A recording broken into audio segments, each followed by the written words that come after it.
our 1.5 liters coffee thermal server and dispenser. Included will be one server to go along with your dispenser. Okay, 2 caps on top, first being the main cap,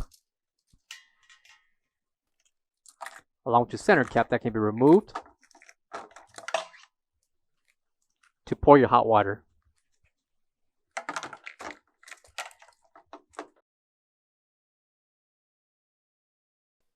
Left and right handles for easy grip and transport. To the front will be the fill limit, with 6 liters being the maximum. In front of the fill limit will be your main nozzle to dispense your coffee. Right below is the serving tray with the main plate and bracket that can easily be removed.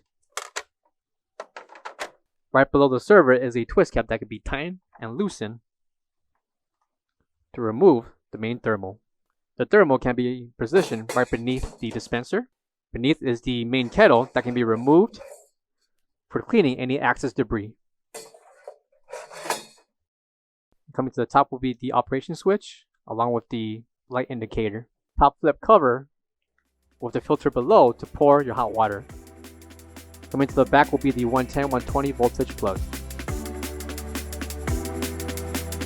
For all questions, give us a call or visit our website coolerdepotUSA.com for more information on this part.